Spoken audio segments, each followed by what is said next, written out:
Assalamualaikum warahmatullahi wabarakatuh. Salam sejahtera dan ciahau. Vanakkam, salam reformasi dan salam perpaduan madani. Bertemu lagi kita di studio Borak Dahsyat. Studio Dahsyat seperti mana biasa kita bawakan kepada anda program sembang, program forum, program bual bicara yang akan mengupas tentang isu politik, isu semasa, pelbagai isu pada malam ini. Tapi saya nak minta maaf dulu. Sepatutnya kita bermula jam 9.30 malam tapi kita terlajak sikit. Sebabnya ni nak kena highlight betul-betul. Sebabnya kami bermula di lokasi baru. Malam ni kami bermula di lokasi baru.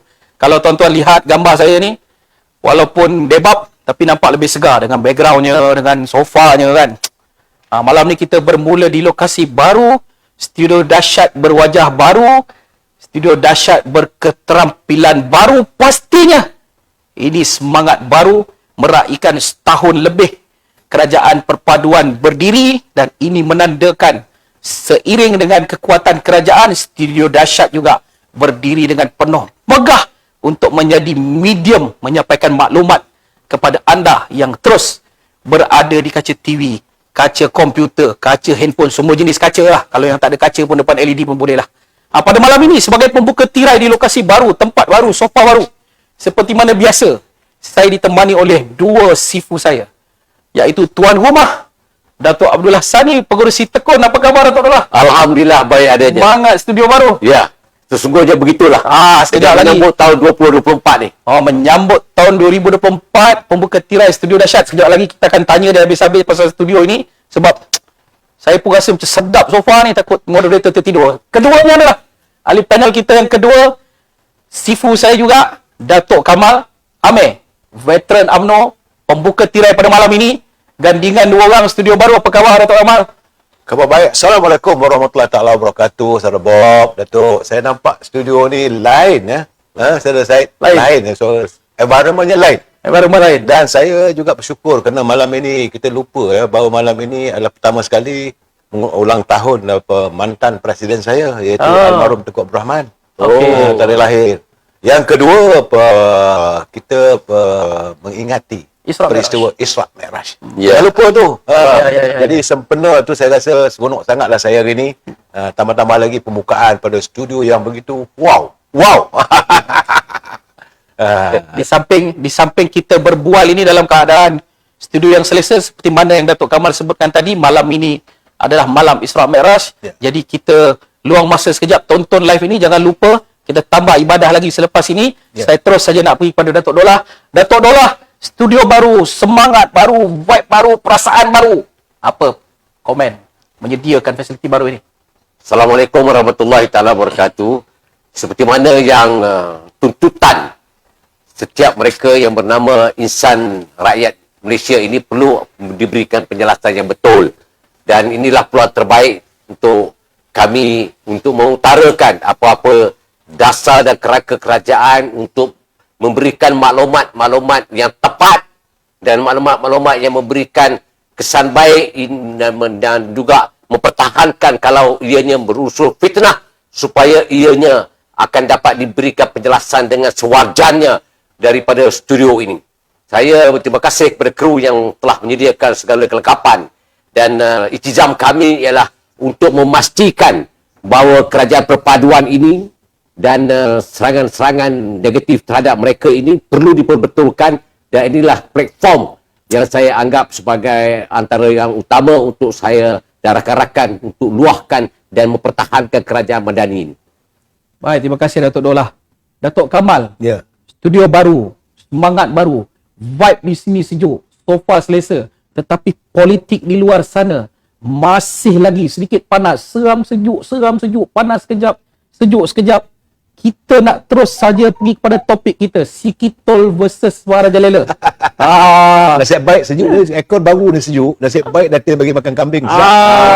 Kambing jangan cerita dulu, kita cerita ujung-ujung. Kalau takkan kita terlelap kat sini. Betul. Dan Sikitol versus Suarajalela. Siapa si Kitol? Siapa Marajalela ni? Saya ingat semua orang dah tahu bagaimana negara kita ni asalnya hancurnya Empire Melayu Melaka dulu. Adalah kesan daripada pembacaturan si Kitol dan Mamak Mandaliar. Cuma saya tak sebut Mamak Mandaliar jelah.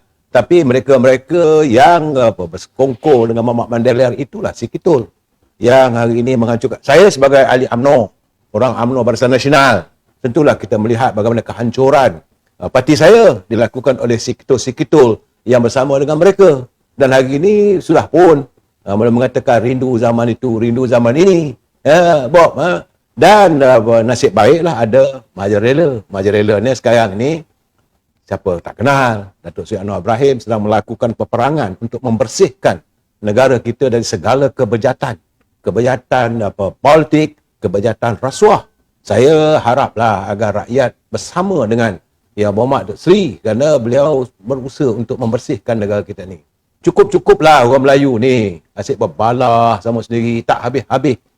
Sekarang ni masa dalam tempoh 4 tahun ini untuk kita mengembeling ekonomi rakyat yang terkesan. Saya dapat macam-macam laporan. Ada teman-teman kita Jakar Linglong lah hantar wak dekat saya. Ada kata beras pun tak cukup, gula dan sebagainya. Dan sedangkan ekonomi dunia semakin merudum. Kalau kita masih lagi berada dalam keadaan begini tanpa kita memberi kecerakinan, kita mesti ada mencerakinkan warga bahawa politik hari ini tak seharusnya kita berterusan. Selesai, tak seharusnya kita terjebak dalam politik yang tanpa noktah. Sudah sampai masanya, ayo kita gembelingkan tenaga bersama-sama kepimpinan negara untuk mengembelingkan ekonomi negara. Itu yang paling penting Tuan Syed. Kalau kita mendengar nada Datuk Kamal tadi, dia bermula dengan seperti mana menunjukkan bahawa masih lagi terdapat usaha untuk menebuk atap, menyatukan kerajaan walaupun kerajaan ini dah tahun berdiri. Hasrat yang di Pertuan Agong Al-Sultan Abdullah ketika ucapan pembukaan parlimen yang terakhir, beliau menzahirkan bahawa harapannya biarlah Datuk Seri. Dan kita harus memberi kekuatan pada pimpinan kerajaan. Ini lain tak ada nak tabuk sana, tabuk sini. Tak lama lagi ni langkah Bangkok. Sebelum kita cerita langkah Bangkok, cukuplah yang Datuk Kamal tadi. Cukuplah, sudahlah, tapi masih lagi berlaku lah. Apa cerita? Ya, saya sebenarnya bab kata tadi saya pada pembukaan ni nak bernada, nak kontrol nada tu supaya tidak berlaku lompatan emosi yang keterlaluan. Tapi bila dia tanya begitu dan dijawab oleh Datuk Seri Kamal Amir ni, saya terpaksa menyanggah beberapa pandangan dia dan silap sui saya tidak membolehkan saya berbisu dalam segi soal kenapa ni si Ketua ni pun dia mamak juga ni, sebenarnya mamak ni. Jadi kita tengok puncanya apa ni saya? Puncanya ialah bila mana dia ditekan. Dia begitu dah macam Mahathir ni, dia ditekan. Bila ditekan kerana anak dia disiasat tu declarekan properti dan harta dia berbagai macam. Jadi dia ambil line untuk menyerang kerajaan tu, khususnya Perdana Menteri, khususnya Timbalan Perdana Menteri Datuk Seri Zahid Hamidi dengan macam-macam dakwaan yang mengorak langkah untuk katakan bahawa gagalnya kerajaan Madani. Dan sebab gagal sebab anak dia kena declare dia punya properti. Mestilah declare sebab kau dah begitu banyak kali kau dah kau dah banyak sekali memunggah, kau dah banyak sekali meranapkan ekonomi negara. Itu kau kata Anwar gagal, Zahid gagal, dan kerajaan ini gagal. Betul-betul batuk aku debat. Jadi persoalannya ialah punca mereka. Bila Daim diminta untuk isyaratkan harta dia, dia tak melayan walaupun 30 hari. Sebab dia tahu dia tidak mampu berbuat demikian. Dan bila Mahathir pula dia tengok kawan dia kena, anak dia pula kena serangan sebegini, dan dia punya kelang kabut, otak dia menjadi mereng. Pasal apa? Apa aku nak buat ni? Apa aku nak buat? Cara dia gagal. Apa yang gagal? Hei Mahathir, apa yang gagal? Yang kau cakap gagal ni, menyampah aku tengoklah kau ni. Tak habis-habis nak mengacau. Tapi dia nak kacau ni, dia dah tak boleh kacau. Macam dia kacau dua-dua tu okey lah, kita boleh makan. Ini dia kacau ni, kata najis. Jadi tak apa nak makan. Jadi itu persoalan yang kita nampak. Punca dia tu siapa? Puncanya menyebabkan yang si dia punya kelalang itu mula start dah. Oh, kerajaan ini kerajaan munafik, kerajaan ada Khawarij semua masuk dah. Khawarij pun masuk dah. Baru ni yang saya nak marah tu Sri. Ada satu baca minum dulu. Pasal dia minum. Jangan makin hamun aja. Nak minum lah. Tak apa, tak ada masalah. Dia baru satu wakil rakyat ni. Tak pernah nama padri ni berapa nama dia? Telefon dari Pasir Mas ke apa? Ni dia kata menyambut Chinese New Year, persahabatan antara China dengan Malaysia ni, dia tunjuk bendera, dia nak mengundang fitnah persepsi. Dia tunjuk gambar bendera China. Sebelah sini bendera Malaysia tak tunjuk. Punya, ya Allah ya Tuanku, inilah pengundangannya dibuat untuk nak mengundang perkara-perkara yang tak baik. Dia hilang tumpuan untuk membangunkan negara, dia tumpukan untuk memecah belahkan dan untuk meranapkan kerajaan perpaduan. Inilah kesialan dalam segi pemikiran pemimpin yang langsung tak berfikir untuk membangunkan negara. Kerja dia nak jadi kerajaan, kau dah ada 33 bulan. Macam-macam kau buat. Baru ni pula dari Mahkamah Rayuan pula dia pernah buat satu himpunan, konon himpunan. Tak jadi pun himpunan pun. Tapi punca dia, enemen negeri apa, punca kau je buat salah, betul kau berlanggar dengan federal punya undang-undang. Kemudian kau pula cakap, sekarang kita kena pertahankan syariah. Macam raya kepala otak dia. Pada sekarang ni, fikirlah kau je buat, lepas tu kau sendiri yang mengundang, lepas tu kau sendiri yang nak menatang, lepas tu kau sendiri nak kena kau lah selesaikan. Dia senang je cari Syed benda ni. Dia ada panggil satu bah konon-kononnya lah, konon-konon je. Untuk apa? Untuk nak mengalih undang-undang itu menjadi favor of you. Tak boleh. Nak buat betul-betul, perbetulkan balik dalam negeri. Kalau dia buat salah, mengaku sajalah. Kalau dia kening dah bangang tu, kau katalah kau buat silap, sudahlah. Betul kita buat perubahan berseiring dengan persekutuan. Undang-undang pusat dengan persekutuan. Barulah selengkapnya. Kita ada undang-undang. Base undang-undang tu kita kena masuk balik dalam Dewan. Perbetulkan dalam Dewan. Jangan terus melalak macam melalak bukit. Tak utuh bukit tu. Dia tegak macam tu je. Tapi melalak itu hilang suara. Kamu sendiri derita. Akan bangang tu. Itulah keadaan yang berlaku dalam politik di luar sana. Dan sekarang politik yang kita nak tengok ialah politik yang memang 2024 ini. Kita tumpukan kepada masalah rakyat yang sekarang derita, rakyat dalam ekonomi dunia yang begitu meruncing. Timbullah berbanyak persoalan-persoalan yang timbul yang saya sendiri pun kadang-kadang saya tengok WhatsApp itu sendiri. Saya pun sakit hati kata kebodohan yang mereka tonjolkan. Saya dah katanya lepas. Ni aku nak lari tajuk sikit ni. Macam soal pencen. Soal kontrak dulu.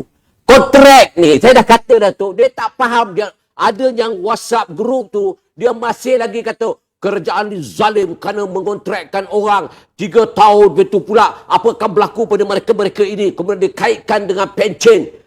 Ada orang tu pula, dia satu part lebay, mana pun tak tahu. Dia kata pencen ahli parlimen begini, begitu, begini. Dia kata semuanya melencong. Semua tak kena pada fakta. Tapi apa daya? Jadi forum ini saya nak beritahu. Kata si Bangang, pendengar si baik-baik.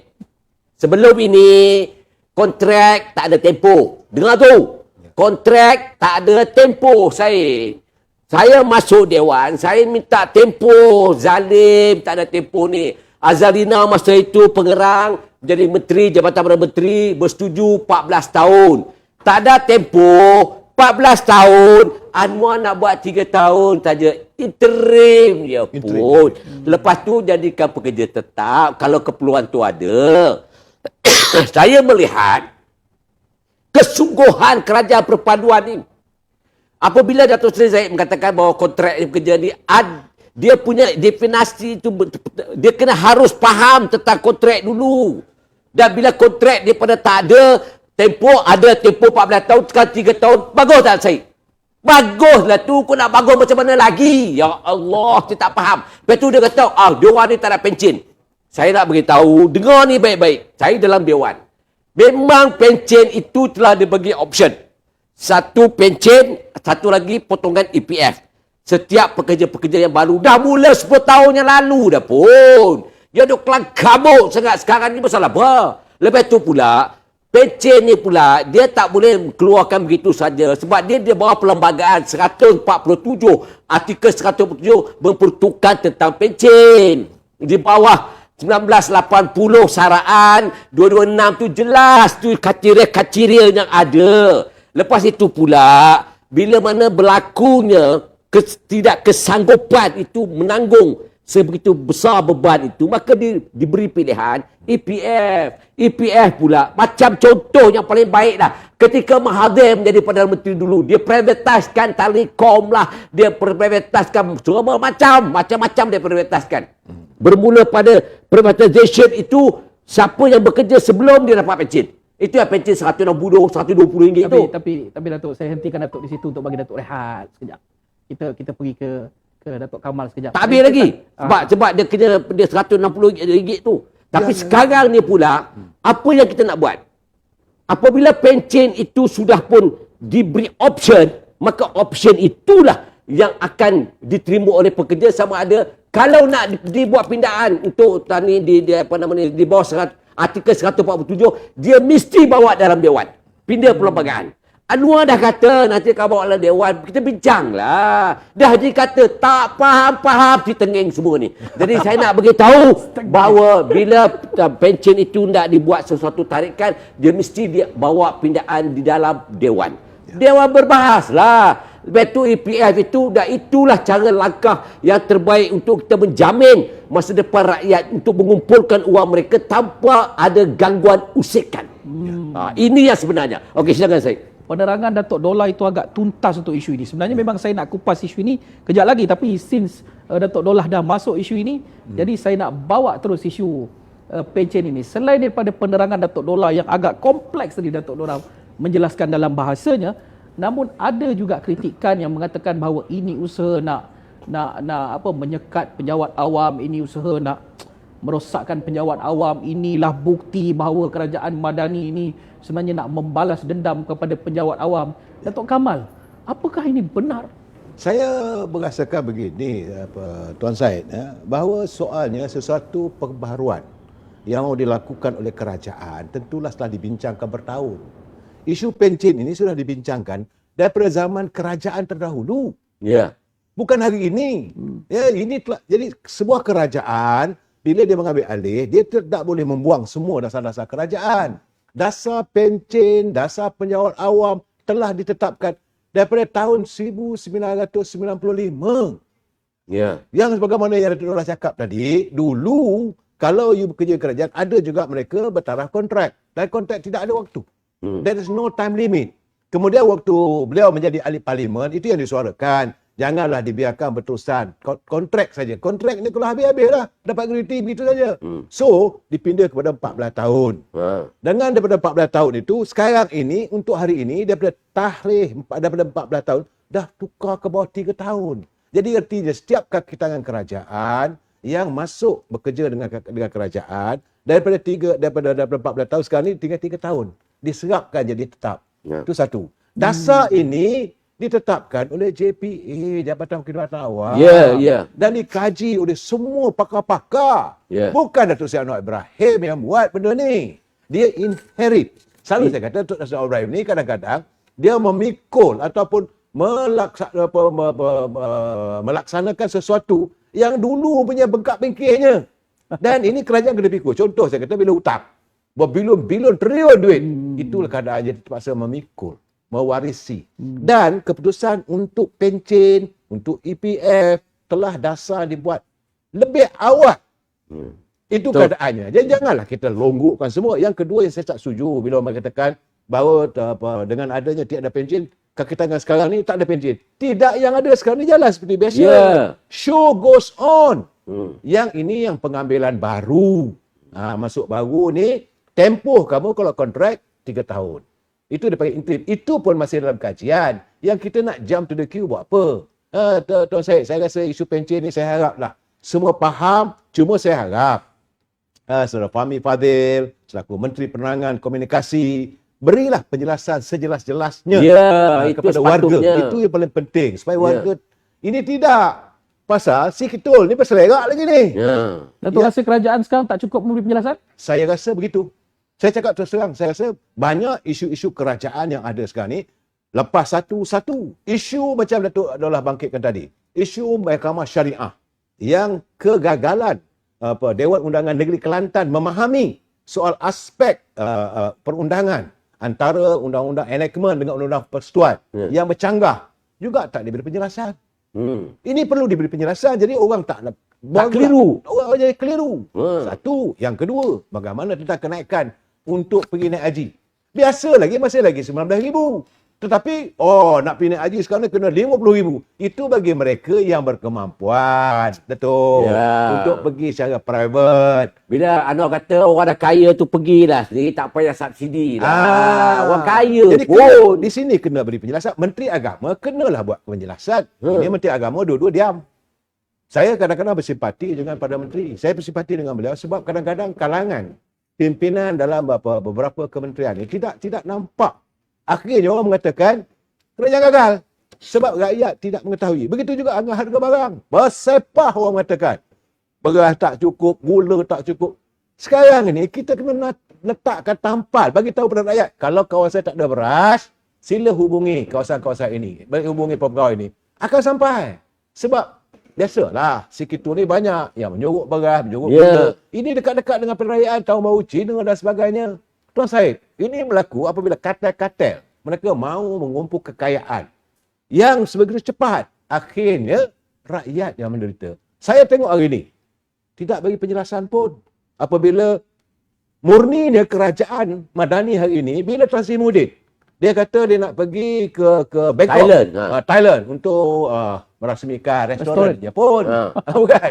Kawan dia punya. Bukan milik kerajaan Malaysia pun. Jadi minta supaya pasportnya tu diberilah sementara. Okey? Tak ada pun campur tangan kerajaan. Cepat jelaskanlah bahawa ini keadaannya. Tetapi jangan lupa, Presiden saya waktu Tan Sri Muhyiddin jadi memimpin kerajaan Perikatan Nasional 2 kali nak pergi umrah tu. Nak pergi buat umrah. Buat tak ibadat. Ini realiti Tuan Syed. Saya bukan dapat, saya nak menjelaskan. Jadi sepatutnya pegawai kerajaan menjelaskan satu persatu. Begitu juga dengan isu pengampunan dan sebagainya. Lunyai. Selunyai-lunyainya Presiden saya kena, selunyai-lunyainya Perdana Menteri kena. Sedangkan orang yang membuka kes ni nak bawa ke mahkamah, Dr. Mahathir punya era. Kerajaan Pakatan Harapan 1.0. Saya dah bercakap dah. Kemudian dibicarakan era Perikatan Nasional. Tan Sri Muhyiddin jadi Perdana Menteri. Dan saatnya Datuk Seri Najib disumbatkan ke penjara, waktu itu Perdana Menteri ini David UMNO. Bukan Datuk Seri Hamidi, orang lain, Datuk Seri Ismail Sabri. Tapi yang kena maki adalah Datuk Seri Anwar Ibrahim yang sekarang bersama dengan Datuk Seri Hamidi sedang berusaha untuk membebaskan beliau. Yang kena maki dua orang, yang orang ni lepas tangan. Dan mereka pula ni campur tangan ni. Tolong tambah garam lagi. Maki lagi. Akhirnya apa cerita? Sebab itu saya katakan sudah sampai masanya kita put the full stop. Yang tak betul kena kata tak betul. Sebab itu selalu saya katakan orang lain yang makan nangka, orang lain yang kena getahnya. Begitu hari ini UMNO sedang melakukan usaha untuk mengumpul tanda tangan rayuan, bukannya protes. Ini kena bagi penjelasan. Tiap-tiap UMNO di peringkat cawangan sekarang ni sedang berusaha mengumpul tanda tangan, merayu ke bawah dunia mau dia tuanku agar memberilah, kalau boleh berilah pengampunan kepada mantan presiden kami. Itu warga UMNO kena minta lah. Bukan? Tapi orang lain biasalah. Saya biasalah. Daripada parti lain memanglah mereka tak setuju. Tapi janganlah ini jadikan polemik politik yang akhirnya merosakkan. Begitu juga isu tentang ini Ngakomen. Nak menunjukkan perkampungan baru mesti duduk di bawah UNESCO. Dan ditiup lagi bahawa kerajaan hari ini mau menggadaikan tanah Melayu. Brother, saya nak bagi tahu kat you, siapa yang gadai? 23,000 hektar tanah di Kelantan. Dia buat ladang musangking. Melayu dapat ke? Ini baru cadangan. Saya yakin, saya tidak nampak Datuk Seri Anwar Ibrahim akan bersetuju kerana baru cadangan. Jadi okey kita bantah. Katanya hari ini ke besok dia nak buat satu mesyuarat apa semua. Jalankanlah, kalau kita tak setuju bantah. Bukan, tak ada masalah. Yang paling penting, saya haraplah pemain-pemain politik mesti berbesar hati untuk memohon maaf jika berlaku kesilapan. Orang Melayu ni kalau mohon maaf tak ada masalah. Minta maaf lah katanya. Jangan ego sangat lah. Betul, Datuk. Tapi saya nak ninggung sikit Datuk, apa nama ni, Kamal Amir cakap tadi tu pasal campur tangan. Ada antara Perdana Menteri nak suruh campur tangan Presiden UMNO. Dia ada realitinya begini ya saya. Kita tengok kes yang berlaku di sekitar Anwar Ibrahim. Ustaz Wan Ji itu adalah salah seorang penasihat anak muda kepada Anwar Ibrahim. Wan Ji Wan Hussein. Ustaz Wan Ji ni, orang kalau agama tu paling kanan dengan Anwar lah. Tapi ketika dia dihukum, Anwar tak campur. Dan dia dihukum 6 bulan penjara. Yeah. Can you imagine, orang kanan dia yang menasihatkan agama tu, dihukum dan dia tak ambil campur langsung dalam soal untuk memberikan kebebasan kepada Ustaz Wan Ji. Begitu juga, kalau kita rasa kata dendam kesumat lah. Dendam kesumat, campur tangan dan sebagainya tu. Yang sekarang yang berlaku dalam keadaan sekarang ni, apabila Kepala Tuanku dan Pertuan Agong telah menggunakan kuasa baginda untuk memberi pengurangan kepada Datuk Seri Najib. Sebagai rakyat Malaysia, Datuk Seri Najib berhak untuk memohon pengampunan. Yeah. Semua, macam kita tengok zaman Mu'tasyim Hashim dulu yang dihukum mati sebab dia membunuh Datuk Taha. Ya, hukuman mati. Betul. Ya, tapi dia dapat pengampunan dan pengampunan itu hak dia memohon. Kali pertama. Semua orang boleh memohon. Kali pertama. Ya, pertama. Kali kedua, dibebaskan. Dibebaskan. Hukuman gantung itu ditarik balik, kau dibebaskan. Dan kuasa itu kuasa agung.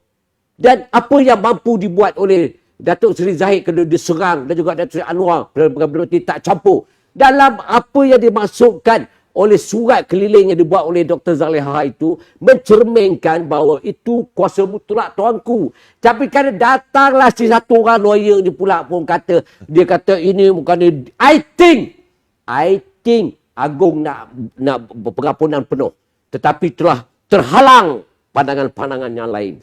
Tolonglah, kamu senior lawyer lah, PE. Kamu senior lawyer. Berwataklah sebagai senior lawyer. Jangan mengeruhkan keadaan. Jangan meletakkan persepsi itu dalam di kalangan rakyat untuk fokus kepada lain tajuk, iaitu siapa yang datangkan hukum. Jangan mencabar kuasa yang ada kepada Tuanku dan Pertuan Agong. Baginda dah semungkin dah buat keputusan tu. Jadi kalau kita tengok apa yang berlaku pada Mu'tasyim, apa yang berlaku pada Datuk Harun, dah banyak lagi beratus orang dapat pengampunan. Apa peluang Datuk Najib untuk diberikan hak dia tu? Apa masalah dia? Yeah. Dia berhak, dan UMNO sekarang memohon supaya pengampunan itu diberikan pada Datuk Najib. Teruskan. Itu kerja masing-masing, dan kuasa itu kemudian berbalik kepada Agong. Betul. Dan kalau Agong kata yes lah. Kalau dia kata no, kita boleh buat apa? Kita jangan derhaka ke bawah duli raja-raja. Jangan. Kita ni kerajaan negara, kita ni perlembagaan beraja. Ingat tu. Kau jangan ingat kau nak pertikaikan Agong punya kuasa. Kau siapa lah? Kalau kau tak sudi duduk Malaysia, kau dibelah lah. Ini negara undang-undang. Dan kita menghormati perlembagaan. Sudah, full stop. Buat kerja masing-masing. Kemudian kalau Datuk Seri Najib nak buat raya luar negeri, silakan, tu hak dia. Yeah. Dia jangan pertikaikan. Ada pula 1, 2, 3 puak ni, kena parti saya pun saya dah pening kepala dah. Tiba-tiba datang pula tukarkan Presiden UMNO lah, sama macam lah hukuman ini dijadikan sebagai satu keberuduman sport. Engkau ni dah lah satu masalah saat ini dia timbul. Engkau timbulkan masalah berat lagi satu pula. Yang kau nak campur tangan dengan politik parti orang tu pasal apa? Yeah. Jagalah parti kita ni, jagalah elok, buat kerja, kasih keyakinan rakyat itu pada kita. Okey, yang bab ke hak itu pulangkan balik pada hak. Banyak orang bertanya kenapa UMNO begini. Saya nak bagi tahu, bagi UMNO, pimpinan UMNO merasakan bahawa Datuk Seri Najib tidak mendapat keadilan perbicaraan. Sebab itu kita merayu. Kita bukan menekan. Kita bukan nak melakukan Muslim begitu. Tidak. Kita merasakan. Kita mahu keadilan. Jadi sebab bila hukum, tapi kita tidak menyanggah apa yang telah diputuskan oleh mahkamah. Sebab itu kita membuat permohonan rayuan. Sebab itu Datuk Seri Anwar, Datuk Seri Zahid Hamidi tak pernah campur dalam keputusan ni. Ya. Kena faham begitu. Dan kenapa pula mereka nak disalahkan? Sekarang ni Datuk Seri Zahid Hamidi batalkan himpunan untuk dia panggil ekonomi Bumi Putra tu untuk dia ada tumpukan kepada isu Datuk Seri Ekonomi. Jadi sekarang ni buatlah kerja masing-masing. Tak payah yang satu pula lawyer pula datang pula ni lawyer ni datang pula dengan pandangan doktor kata kami takut ini akan menjadi mudarat. Dah berapa puluh tahun zaman-zaman berlalu dah kuasa itu tetap di situ tak berubah pun. Yang kau takut sangat tu pasal apa nak bagi orang takut. Dan sekarang ni persoalan ni kau nak bagi orang takut. Dan apa yang takutnya? Kita ni di bawah naungan raja-raja. Kita kena akur bahawa kita di Malaysia ini perlembagaan kita, perlembagaan beraja, raja berperlembagaan. Kita kena faham gitu. Takkan lawyer kan, saya nak beri penjelasan pada lawyer. Tenging sangat kan kamu semua ni? Tapi tak faham. Masih lagi bangkit soal ni. Lawyer ni cakap macam ni. Saya rasa semak otak saya tengok kebangangan yang ada kepada lawyer kita ni. Minta maaf. Inilah yang saya nampak ni Datuk Seri. Ya. Dan apa yang saya nak rumuskan dalam segi Datuk Seri Najib tu hak dia. Dan dia kata dia apa nama ni rasuah dan sebagainya. Hei, sekarang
teknikal, suara tak dengar, bila Datuk Dollah high tone tak dengar, bagi tahu supaya kami boleh tahu bahagian teknikal kita boleh resolvekan persoalan ini. Saya masih lagi nak berbicara soal Datuk Seri Najib. Kita jelas bahawa ini adalah prerogatif baginda dalam soal memutuskan. Dia boleh jadi mendengar pandangan menteri, boleh jadi juga dia menolak terus dan dia buat keputusan. Itu hak prerogatif baginda. Namun saya tertarik juga dengan serangan kecil-kecil daripada Little Napoleon. Boleh sebut Little Napoleon. Nak kata daripada belah kita, nak kata daripada belah PH, belah UMNO pun ada. Daripada belah UMNO, belah PH pun ada. Soalnya TIKAM seperti mana yang Datuk sebutkan tadi, pimpinan daripada PKR, TIKAM Presiden UMNO serang begitu. Pimpinan daripada sana pula menyerang perkara yang tak patut-patut. Datuk Kamal, adakah ini perkara yang akan mengukuhkan atau akan mengeruhkan? Itulah tapi ni admin tengok suara ni. Ini ramai pala saya mengatakan suara tak ada. Lagi kita dah okey dah. Terima kasih saya Izam dia kata suara dah okey dah. Tak ramai nak tahu sebenarnya. Okey, saudara menyatakan tadi apa lagi persoalannya? Saya tengah melayak pelayan-pelayan saya. Apa dia? Dalam keadaan sekarang kita melihat serangan polemik yang ditimbulkan daripada pihak kita. Maksudnya ada serangan daripada pihak PH lah menyerang mengusik Presiden UMNO. Lepas tu daripada belah UMNO pun ada mengusik ke sini. Adakah ini harmoni keadaan? Saya melihat benda ini sebenarnya mereka sudah kecewa. Apa yang disantunkan atau apa yang dilontarkan oleh puak-puak ini, kita panggil malaun lah. Minta maaf cakap lah. Mereka melontarkan kenyataan yang tak betul. Contoh saya katakan, apabila Datuk Seri Zahid Hamidi memanggil semua ketua-ketua bahagian dalam tempoh 24 jam. Jangan lupa Majlis Tinggi bersidang, lepas Majlis Tinggi ambil keputusan, kerana hari yang sama tu sepatutnya kita ada Kolegium Kongres Ekonomi. Kita tangguhkan dulu ekonomi, kena bincangkan soal politik, sebab politik perlu distabilkan. Jadi panggil. Jadi semua hadir. Daripada 191 bahagian, adalah dalam 10-12 orang, begitu tak? Kata 46. Tak ada. Inilah si kata ni. Ini propaganda, Tak ada. propaganda yang dipetik oleh sebuah media tempatan. Betul, saya tahu. 46, ui, ramainya. Betul, Tak betul. ada, tak betul. Sebab setengahnya sedang mengerjakan ibadat umrah. Dan suasana, walaupun dalam keadaan tertutup, dewan ditutup, habis. Orang lain tak boleh masuk, orang lain tak boleh masuk. Yang hadir, ketua puteri dan jawatan kuasanya. Okey. Ketua Exco Pemuteri, Exco Pemuda, Exco Wanita, Ahli Majlis Tinggi, semua hadir. Dan sebulat suara menyatakan sokongan. Dan itulah keputusan yang dicapai. Kita mengadakan satu tanda tangan memohon. Memorandum tanda tangan memohon agar kewadili tuanku sudilah kiranya memberi pengampunan kepada Datuk Seri Najib. Itu. Jadi soal sekarang ini terbuk. Sebenar-benarnya Tuan Syed nak bagi tahu, saat ini dia orang tengah mengeluh. Kan ada 18 lagi nak terjun ni. Itu dia. Itu yang sebenarnya. Ini 18 nak terjun. Betul. Kita tahu macam-macam cerita. Sebab tu tadi saya dengar lah, pernah ada sidang media yang dibuat oleh belah sana lah. Menunjukkan sebagai kementerian. Baru nak ada sekarang. Berbeza dulu. Dulu zaman waktu Pakatan waktu Pakatan Keadilan jadi pemangkang, sebelum mesyuarat parlimen, yang pertama dah diset dah. Orang ni jadi pengurusi ekonomi, shadow cabinet. Ini baru hari ni. Selepas setahun lebih. Lambat. Memang lambat lah. Tapi kita tak mau bangkit lah. Masing-masing lah. Dan saya tengok nama-nama tu, saya ketawa lah. Saya ketawa sebenarnya nama-nama diumumkan tadi. Cuma kita mengharapkan parlimen pada 26 hari bulan Februari ini. Berapa hari lagi? Lebih kurang dalam ini 18 hari lagi. Kita mengharapkan mereka berperanan. Tegur kerajaan betul-betul.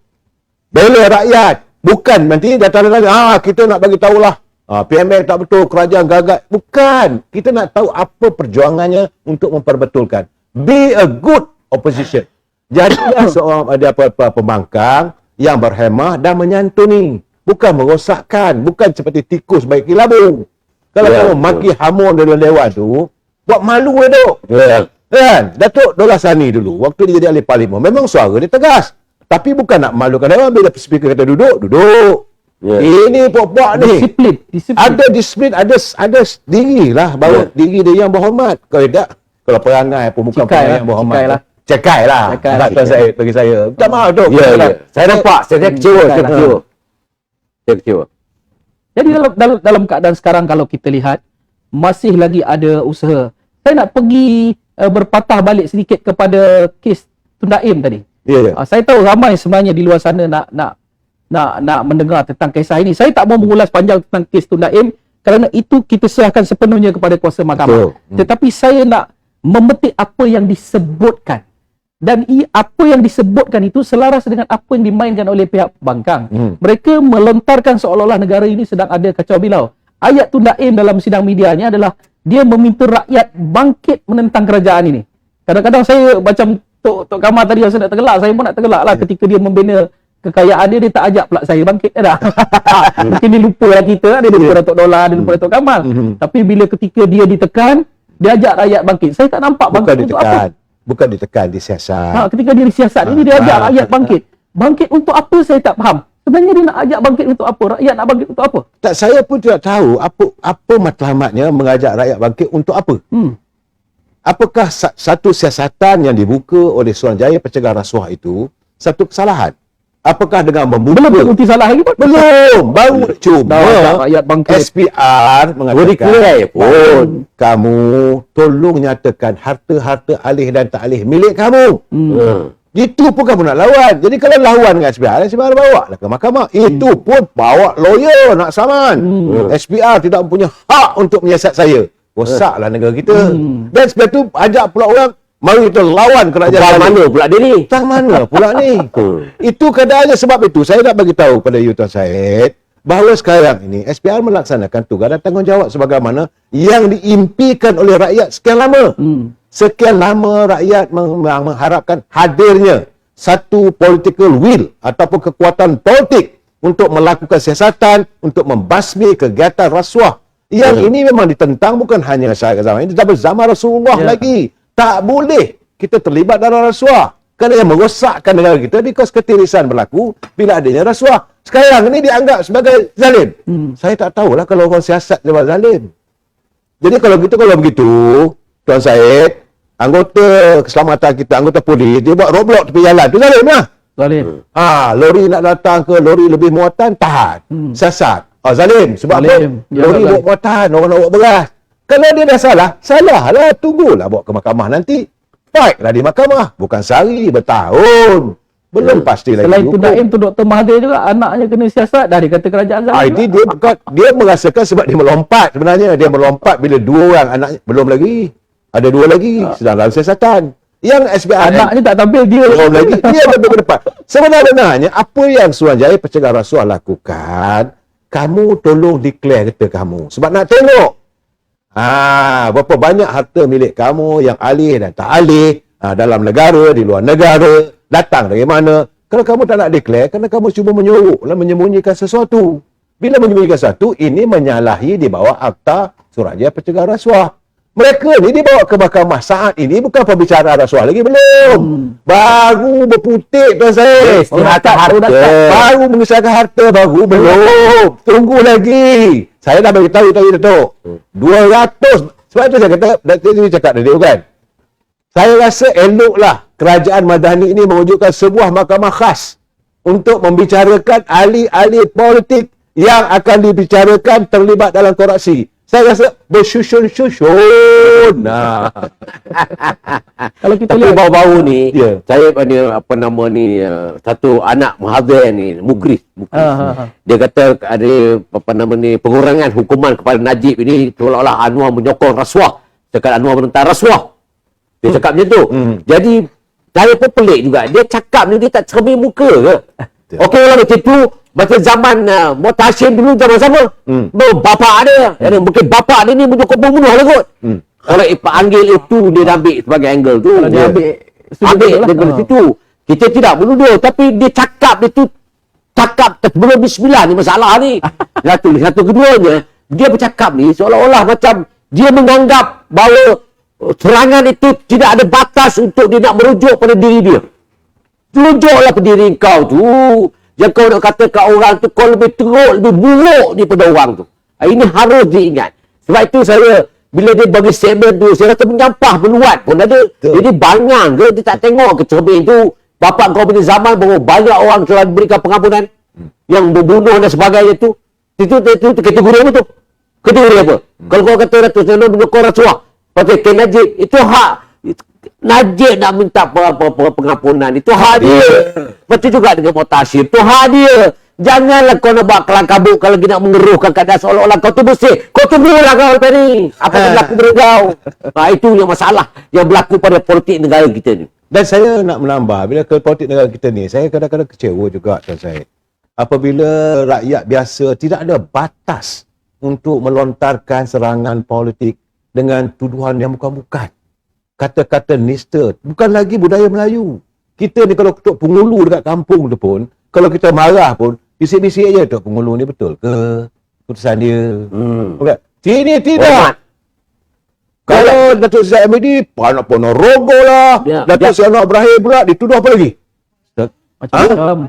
Malanon lah. Macam-macam. Yang baru ni pula si siapa tu Papa Gomo kan dia kata ni ketua pengarah di Azhar Baki anjing. Dia kata anjing. Saya nak betul lah Datuk Seri. Saya betul-betul saya nak minta lah. Saya nak minta betul-betul lah. Menteri laksanakan sekadar segera dan pastikan bahawa pengkhianat dan juga perosak negara ini dihukum semaksimum-maksimumnya. Seperti mana yang berlaku baru ni, katanya tiga orang tuanku panggil ke Istana Negara untuk mengambil alih kerajaan ini dan sebagainya. Fitnah. Sepatutnya fitnah. Sampaikan Istana Negara membuat laporan polis. Yang 3 orang tak ada tu. Saya saya melihat kalau keadaan orang seperti ini yang dilakukan, segera ambil tindakan. Jangan kita kata, oh kita dalam siasatan besok tak ada isu. Dia lagi bermewah untuk memberikan fitnah-fitnah yang berada di sekitar dan merosakkan keharmonian negara. Ini sebenarnya tidak pun sihat. setahun lebih, Datuk. Sudah pun setahun lebih kerajaan ini berjalan. Namun kita masih lagi terbelenggu dengan isu dikatakan tindakan yang agak lemah. Pada pandangan Datuk sebagai salah seorang mantan pimpinan kepada parti politik yang pernah berada dalam kerajaan juga, apakah tindakan yang terbaik untuk pemegang-pemegang jawatan? Tadi Datuk sebutkan beberapa kementerian yang dikatakan agak yalah mungkin lemah ke apa ke. Apakah tindakan yang terbaik untuk mereka lakukan? Saya dah beritahu awal dulu. Saya kata mesti ada satu jabatan pendawaan untuk mengenal pasti tindakan diambil segera. Ya. Satu departmen yang berkhusus untuk mengambil tindakan kepada pengkhianat dan pencelakaan ini yang merosakkan negara ini. Perlu ada, termasuk komunikasi. Kena ada satu jabatan pendawaan. Jangan biarkan mereka berbajar rela. Dan inilah akan mengundang pada kita ini bergerak secara bebas hingga kita semua tak ada batas. Dan kita akan membiarkan sampai kita keliru. Apa tindakan betul ke tindakan yang ambil. Perkara itu berjalan juga. Dan akhirnya dia mudarat balik pada kerajaan.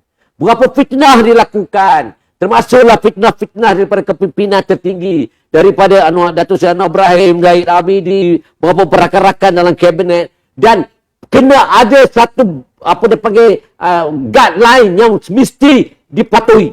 Dan guideline ini siapa nak buat? Takkan daripada menteri nak suruh kau buat tu, pasti tu. Kau buat tak mungkin dia berlaku begitu. As you know, Datuk Seri Anwar, dia takkan campur dalam soal-soal penguasaan, tindakan sebagai menteri. Ambillah tindakan menggunakan akal bijaksana kita. Buat tindakan itu mengikut lunas kesopanan, tetapi kita tegas dalam memastikan bahawa mereka ini terheret dan dihukum. Dan ini mesti ada jabatan pendakwaan. Jangan tunggu laporan datang baru nak buat tindakan. Kau tunggu laporan datang, main 2-3 bulan, rosak minda rakyat. Masa tu tumpuan pada pembangunan negara. Sudah terlambat. Dah hilang punca. Yang sekarang nak tanya pasal kes memfitnah istana negara. Apa berlaku? Sampai hari ni, berbulan dah. Takkan sampai nak ambil kes tu berbulan-bulan. Dah ada faktanya jelas. Dia kata nak laporan. Ada laporan. Sebab itu saya kata, setiap kementerian yang melibatkan penguasaan, mesti ada jabatan pendakwaan dan juga siasatan untuk memastikan bahawa tindakan tidak boleh dikompromikan, diambil segera. Dan jagalah penguasaan itu dan harmonikanlah. Dan harmoni itu sebenarnya tak perlulah nak tunggu Datuk Seri Anwar Ibrahim mengarah. Kamu menteri, buat tindakan itu mengikut lunas undang-undang. Kemudian, bila dah berlaku begitu, saya tengok sekarang macam apa gomol lah, apa tu, memakai habur tu tak habis-habis lagi. Dan saya tengok, dia buat je tu, dia buat ni kan, sebut anjing ke orang apa semua ni. Apa punya tak tahu, bila kita dah tahu dia punya kecenderaan minda. Dia cendera minda tu dah ada dah tu. Orang biol dah tu, dia panggil orang gila. Tetapi dalam masa yang sama, kita sekarang ni nak masuk ke orang gila ni, masuk ke tanya rambutan. Habis cerita duduk kat sana, bercampur dengan orang gila, dia bertambah gila, akhirnya dia mati pun dalam keadaan gila. Dan itu sepatutnya buat. Kalau dikatakan bahawa tindakan tak boleh diambil, susah sangat. Kau tahu dia gila. Masuk ke dalam jemputan. Dia kawan dengan orang gila, dia pun dia bertambah gila, dan dia mati pun dalam keadaan gila. Dan inilah yang sepatutnya dipikirkan oleh menteri-menteri. Maksud saya tu kiasan. Tetapi yang saya nak masukkan di sini ialah kena ada tindakan segera melalui kementerian masing-masing. Komunikasi. KDN. Apa nama ni, Gobind Singh baru ni, untuk apa nama dia panggil? Digitalnya dengan digitalnya. Kena ambil tindakan. Jangan lembab. Bila lembab, orang naik kepala dan berlakulah perpecahan yang luar biasa. Macam contohnya, ada siapa ambil tindakan yang si ahli parlimen kata, dia tunjuk gambar je, gambar bendera Cina, dia tunjuk. Dia tak tunjuk bendera Malaysia. Dan dia tak tahu apa ke program tu. Menimbulkan persepsi. Dia mengundang kecelakaan. Dan inilah yang berlaku bila orang dalam keadaan confused. Apa dia buat? Dia tunjuklah. Dia tuduh. Saya tengok dalam WhatsApp guru orang tak kata, Tok, buat sesuatu, Tok. Buat sesuatu. Aku nak buat apa? Aku kan berteri. Kalau aku berteri, aku dah lama aku cekuk budak ni. Tapi nak buat macam mana? Nah, itu yang berlaku. Dan saya tak tahu nak kata apa lagi dah. Yang satu perempuan pula kata, dia beri andaian. Dia kata, apa ni, kerajaan Madani ni, apa nama ni, menuju ke arah kehancuran agama. Tidak memberikan apa nama ni, siapa nama dia panggil, tidak mempertahankan apabila diserang. Aku kata celakanya perempuan ni. Tapi nak buat macam mana? Ni nak tahu, pergi WhatsApp, pergi forward dekat dia. Nak dengar tak dengar sudahlah. Tapi persoalan sekarang ni, itu yang saya nampak bahawa kita membiarkan. Tak kira lah perempuan tak perempuan, bila kau dah buat fitnah, kau duduk, ambil tindakan, masuk ke dalam pendakwaan, masuk dalam lokap, bawa dia tahu langit dia rendah. Sebab kesalahan ni bukan dia kira perempuan lelaki, apa nama, tak kira. Yang dia buat salah, hukum. Buat salah, hukum. Barulah aman negara ni. Kalau tidak lagi macam ni lah. Kita nak sibuk yang kerjaan ni, sibuk untuk jaga ni, barang ni. Baru ni, Datuk Seri umumkan 2,000 apa nama, bonus akan diberikan. Kita dapat dah. Ha? 23 bulan ni. Dapat dah. 23. 23 ni dapat dah. Kau tengok. Datuk Seri bagi Kadang-kadang kerajaan dia lain yang buat, yang banyak yang buat konten yang menyerah fitnah ni banyaknya daripada kalangan kerajaan awam. Saya pun kata pelik dia awam ni. Dia duduk situ, dia orang codek. Dia kalau tak codek, dia tak kerja. Dia macam cikgu dan sebagainya. Tapi tenging dia tu, bila dia cakap benda-benda yang berlanggar dengan fitnah yang dia bawa tu, dia tahu tak apa yang berlaku. Saat aku duduk risau ni, Syed, Syed, cukup risau ni. Akhir zaman Rasulullah pun ada. Khawarij ni adalah pengikut setia pada Dajjal.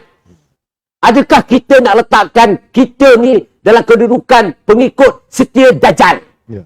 Dajjal tu musuh Islam. Dajjal ini harus diperangi. Dan insyaAllah lah, bila dah datang dia besok, Nabi Isa akan turun bertebung itu, insyaAllah dia matilah, dia mampus lah. Tapi persoalan sekarang ni, adakah kita nak masuk dalam kategori Dajjal? Ini yang berlaku.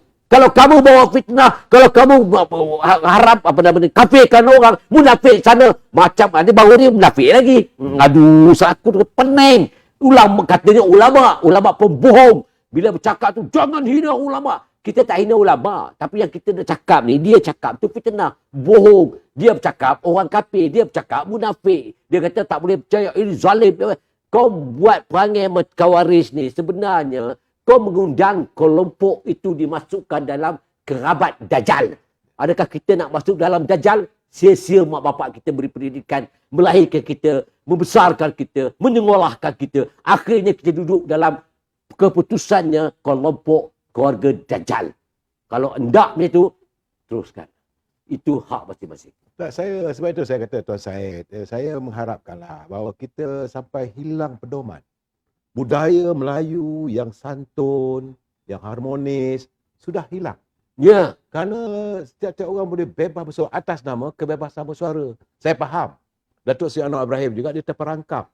Sebab dia adalah antara pejuang kebebasan bersuara. Tapi kebebasan bersuara yang bagaimana? Apakah bebas untuk mengelarkan orang itu kaki liwat, orang itu begitu, orang ini begini, apa penyakau, penyamun dan sebagainya. Cukup-cukuplah yang ditegar, ditujukan pula kepada para pemimpin. Sepatutnya kalau tak betul, ada SPRM, buatlah aduan. Ambillah cahlah, tak ada masalah. Kita ada undang-undang, rule of law. Bukan undang-undang rimba. Sekarang ni saya nampak ada pertembungan antara hasrat impian Datuk Seri Anwar Ibrahim untuk memastikan berlakunya kebebasan bersuara. Tapi dalam kebebasan bersuara itu, sekarang ni ada pula undang-undang rimba. Ini masalah sebagaimana yang disuarakan 14 hari tadi. Tindakan tidak diambil. Pak Menteri kadang-kadang tengok aja nak ambil tindakan. Takut kerana bercanggah dengan kebebasan bersuara. Ini saya ingat bercanggah. Kita sesuatu yang bercanggah tentang budaya bangsa kita. Bangsa Melayu ni indah, tuan saya. Kita ni harmoni, menghormati orang. Tapi hancur hanya kerana politik. Kita berbalah, kita maki hamon to the maximum, to the fullest. Jadi saya rasa cukup-cukuplah. Sekarang ini masa untuk menangani perut rakyat. Pasal pertama setahun. Okey, kerajaan Madani ini menyantuni derita rakyat. Saya nampak adalah jasa-jasa nampak jelas. Apabila baru ni semua orang dapat RM500. Dapat dah. Dah dapat dah RM500. Datuk tak dapat, saya tak dapat lah. So, dapat pun tak ada terima kasih. Apalah salahnya saya dengan ini mengucapkan terima kasih lah atas keprihatinan kerajaan pimpinan Saudara Ibrahim yang ada sekarang di Kerajaan Madani Membantu. dapat membantu RM500. Okey. Yang 2,000 ni. Ini 23 bulan tadi. Dapat 2,000 orang. RM2,000. Dan kaki tangan yang tak berpencen pun akan dapat RM1,000. Kami nak menyambut puasa ni. Allahu Terima kasih. Akbar. Apalah salahnya? Orang kata, apa orang memberi kita merasa. Orang berbudi kita berbahasa. Bersyukurlah. Tapi ini tidak. Yang nak dapat RM2,000 ni maki. Saya tengok dalam WhatsApp. Saya tengok dalam media sosial. Maki setengah mati. Saya kadang-kadang saya kata, astagfirullahalazim, apa nak jadi bangsa saya? Jadi kadang-kadang Itu kita yang saya kata Datuk, bahawa sekarang ni kita memerlukan hadirnya Maharajalela. Cakaplah baik aku pancung. Jangan dibiarkan sewajarnya lah. si kitul berterusan. Ya, Sebab si sewajar. kitul ni akan menebuk atap, menebuk perahu. Perahu kita, UMNO alhamdulillah saat ini telah pun melakukan pembersihan. Tapi dalam kerajaan, perlu juga ada pembersihan. Kalau kaki tangan yang bersikap seperti si Ya, kitul. termasuk kaki tangan. Ini yang perlu dilakukan. Deep state. Deep state. Ya, jadi perlu ada sesuatu tindakan. Bukan kita tak mau kata semua. Tapi kita melihat. Kelintir. Tak sepatutnya. Ada guru maki hamun menteri. Ya. Ya, kalau tak, memang saya tahu ada kesilapan Pak Menteri. Kadang-kadang tu soalan-soalan. Saya tengok dalam media sosial. Kertas soalan untuk anak-anak murid kita. 13 ekor itik campur dengan 12 ekor itik. Berapa jumlah ayam? Itu kesilapan besar lah tu. Di sinilah saya katakan bahawa ada kesilapan yang perlu diperbetulkan. Apa salahnya diperbetulkan? Bukan terus serang maki dia. Yang berhormat menteri, tolong perbetulkan. Mereka yang set question ataupun soalan-soalan untuk perasaan ni dah salah ni. Barulah harmoni. Barulah keadaan keharmonian. Ini yang kita cari. Bila negara kita harmonis, pelabur datang dan kita pun senang, kuranglah kita punya masalah jenayah. Kita sekarang ni menghadapi masalah besar ni. Terutama sekali tentang penentang haram. Parti tak selesai. Yang bolos dekat tapah Datuk. 113 orang boleh Habis bolos. lagi. Sampai hari ni tak dapat tangkap lagi lebih Habis pada lagi. 30 orang. Menyelanak dalam hutan. Dan ini memberi ketakutan pada warga. Warga rasa selamat ke mereka. Tak Bila lepas kadang dah datang pula pemimpin macam kata Datuk ni lah ni. Kerana baru nak siasat sikit, ajak rakyat supaya bangkit menang kerajaan. Bertambah lagi ketakutan rakyat. Jangan kita menakut-nakutkan rakyat. Negara kita ini negara yang harmoni, negara yang aman, makmur. Ayuh, kita pacu tenaga kita. Timba kekayaan yang ada. Jangan kita fikir orang kata menangis, merayu-rayu, donang sayang, aku miskin, tak dapat duit. Tapi dapat tu 500 tu. Anak-anak muda dapat RM350 tu. Dapat Allah. RM350. Alhamdulillah. Yang tak ada kerja langsung pun dapat RM200. Ada keprihatinan. Tunggulah dekat-dekat nak raya nanti, saya yakin.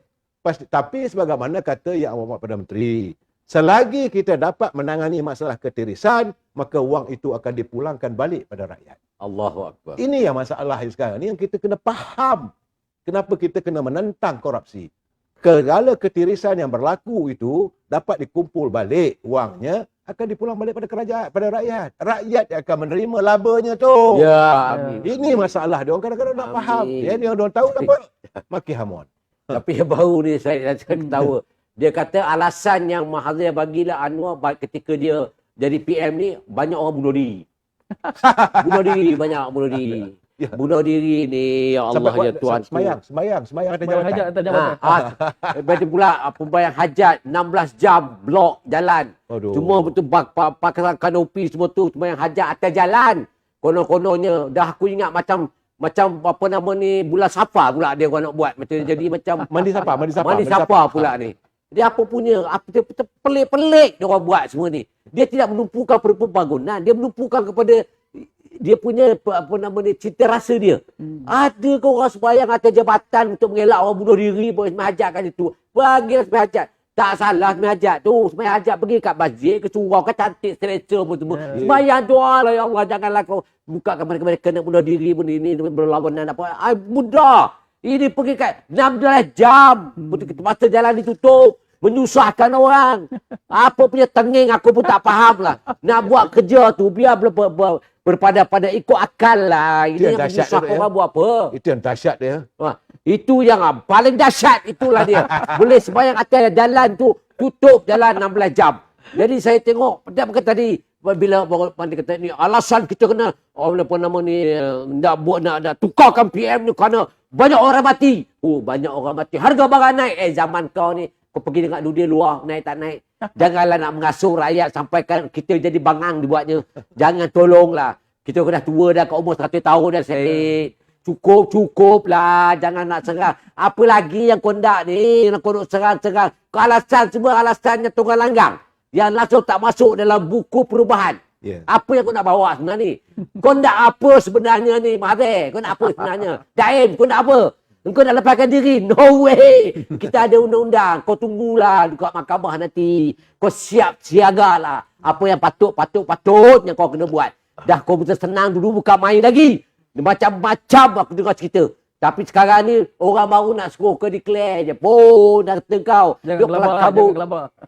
Jangan gelabah. Jangan menggelabah. Anak baru 2 orang. Nak declare, tak masalahnya. Aku ada motor, aku ada kereta, aku ada rumah. Apa salahnya? Declare je lah. Mana dapat duit tu? Pandai-pandai lah kau nak bercakap apa. Membohong kau kena. Bila kau bohong kau kena. Jadi rakyat memahati gerak-gerak diri kita. Jangan cuba nak mengasut rakyat.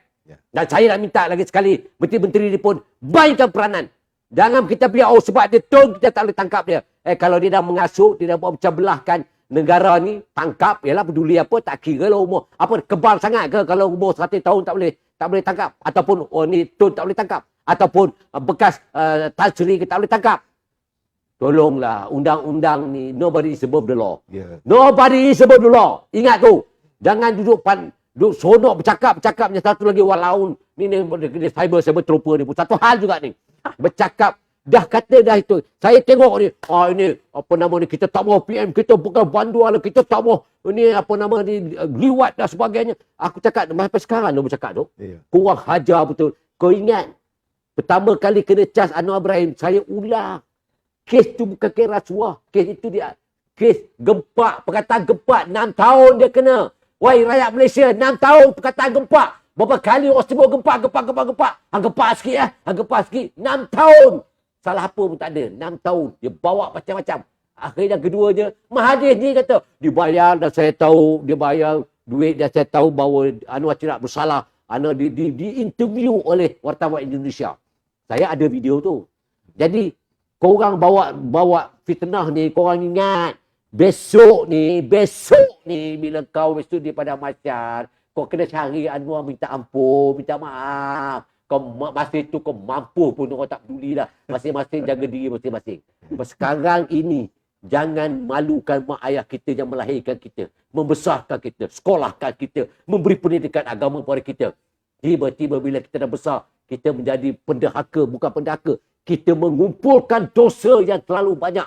Dan besok ni, kita nak kena cari Anwar Ibrahim meminta maaf. Ingat, sedarlah diri tu. Kalau kawan tu dah pun dikonfirmkan satu fitnah yang terlalu mengaitkan. Tetapi kamu sebagai orang yang ada ilmu yang Allah bagi sedikit pun dengan kalimah Bismillahirrahmanirrahim. Daripada dengan Allah yang pemurah lagi maha penyayang, itu mencukupi kamu, mengisapilah bahawa setiap kali kamu mengeluarkan fitnah, kamu terpaksa berdepan dengan dosa yang maha besar, iaitu tidak dapat diampun oleh Allah kecuali kamu minta maaf kepada dia. Ingat itu. Ingat wahai orang di luar sana. Terutama sekali walaun yang langsung tidak ada pedoman dalam hidup, yang masih sekarang ni syarat dengan fitnah-fitnah yang kamu bawa, yang dicetuskan oleh siapa? Oleh mamak bendahara ni lah. Yang memberikan kesan sampai hari ini rakyat hidup dalam keadaan kemeluatan atau menyampah tengok apa yang berlaku pada hari ini. Baik hadirin dan hadirat, saudara yang sedari yang mengikuti kita. Diam tak diam sudah pun lebih 1 jam sebenarnya kita berpudara. Dah overrun dah. Namun sebenarnya banyak lagi benda. Kalau tuan-tuan ada di sini ni, sebenarnya ada banyak lagi benda yang kita nak cerakinkan, namun masa tidak mengizinkan. Saya cuma nak petik sedikit aja sebelum kita pergi kepada rumusan. Tadi Datuk Kamal, Datuk Dollah kedua-dua menyebut bahawa kerajaan ini memberikan insentif RM2,000 kepada kaki tangan. Saya nak memberikan note sedikit bahawa ini adalah pemberian insentif tertinggi setakat ini yang belum lagi pernah Perdana Menteri lakukan setakat ini. Mana-mana Perdana Menteri belum lagi. Datuk Seri Anwar adalah Perdana Menteri pertama yang memberikan insentif RM2,000 kepada kaki tangan awam di peringkat federal. Di peringkat negeri memang dah ada lah. Di peringkat federal, Datuk Dollah adalah pejuang pekerja untuk satu tempoh yang sangat panjang. Datuk Abdullah, rumusan untuk topik ini di samping pemberian insentif ini, silakan. Apabila diberikan maksud dalam kerajaan Madani, saya terpanggil. Pertama ayatnya dikeluar daripada pandangan saya, Alhamdulillah. Saya bersyukur kerana rakyat akan merasai nikmatnya. Maka hari ini terlihatlah nikmat-nikmat yang diberikan oleh Allah dengan mendorong daripada kerajaan Madani, kerajaan perpaduan ini untuk melunaskan tanggungjawab mereka untuk menyantuni derita rakyat. Dan rakyat di luar sana, insaflah bahawa kerajaan sekarang ini bersusah payah untuk memberikan keselesaan hidup kepada kita. Allah tidak akan berubah nasib kaum itu. Kaum itulah yang akan berubah nasib mereka. Terima kasih, Syed. Datuk Kamal sebagai penutup. Saya merasakan dengan harapan bahawa penterjemahan Madani itu benar-benar terlaksana apabila bantuan demi bantuan dikeluarkan. Dan saya yakin RM2,000 itu baru permulaan. Selagi negara dapat menjana kewangan yang baik, rahmatnya akan diperoleh oleh rakyat. Amin. Yakinlah dari segi itu. Amin. Saya rasa sebagai pemimpin tidak mungkin Datuk Anwar Ibrahim akan melupakan rakyat. Yang paling penting kita sebagai rakyat, selalu saya kata, jangan fikir apa negara berikan pada kamu. Fikirkan what is your contribution. Apakah pengorbanan anda untuk negara anda. Itu saya selesai. Baik, sebagai penutup, malam ini 27 Rejab, insya-Allah besok 28 Rejab, besok adalah hari Jumaat terakhir untuk bulan Rejab. Di samping kita berpolitik, mempertahankan kerajaan ini pun saya anggap sebagai satu ibadah kerana mempertahankan pemimpin itu adalah kewajipan. Di samping kita mempertahankan kerajaan, kewajipan kita terhadap negara, jangan sekali-kali lupa kita tambah amal ibadah kita pada malam ini. Esok adalah Jumaat terakhir dalam bulan Rejab. InsyaAllah 2 hari lagi kita akan menyambut Syakban dan kemudiannya Ramadan. Namun dalam kerancakan kita melakukan ibadah, kita tidak akan berhenti untuk terus menyalurkan pandangan, maklumat, diskusi yang tepat secara ilmiah dan politik kepada anda. Namun masa tidak mengizinkan kita untuk berbual bicara lebih panjang. Saya terpaksa berhenti di sini. InsyaAllah Borak Dahsyat akan kembali lagi dalam masa akan datang dengan membawakan topik dan ahli panel yang lebih baik dan lebih segar dari masa ke semasa. Saya sudahi dengan aku qauli hadza wa astaghfirullah li wa lakum. Assalamualaikum warahmatullahi wabarakatuh.